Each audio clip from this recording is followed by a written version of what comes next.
May plano na raw ang Energy Regulatory Commission para mapababa ang singil sa kuryente sa bansa. Kasunod po yan ang pagsita sa Kamara tungkol po sa dagdag bayarin ng kuryenteng hindi naman kinukonsumo ng mga customer. Balitang hatid ni Tina Panganiban Perez.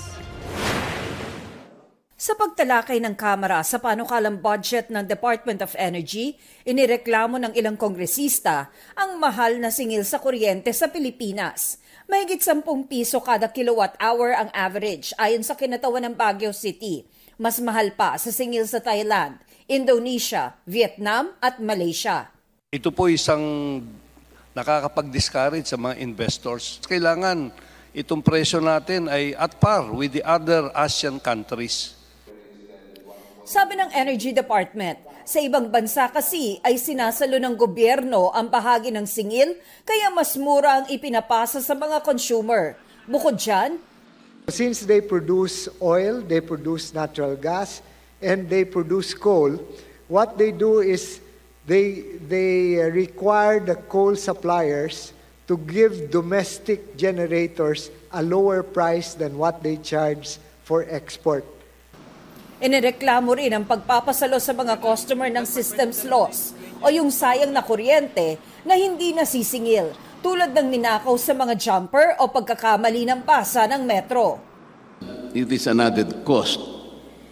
Ang taas-taas na nga po. Sagot ng ERC, may limitasyon ng mga sayang na kuryente na pwedeng ipapasan sa mga customer. 5.5% is the cap for systems loss. So, pag po may losses pa beyond that, that means they have not been upgrading their lines. Aakuin po nila yung halaga.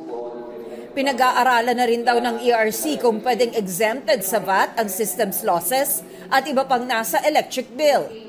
The study focused on particularly the possible exemption from VAT of systems loss, lifeline rate subsidy, and senior citizen discount subsidy. Tiniyak ng DOE at ng ERC na patuloy nilang sinisikap na mapababa ang singil sa kuryente. Katunayan, may mga reforma raw silang inirerekomenda at mga hakbang na ginagawa. Halimbawa, may plano na silang gawin sa mga nasisingil na multa at penalty na hindi lang nila balak taasan. Redirect those fines and penalties to lowering the rates instead of remitting all our collections to National Treasury. Kabilang sa pinarurusahan ay ang mga electricity company na sobrang maningil. Kaya patuloy raw ang audit sa kanilang power rate.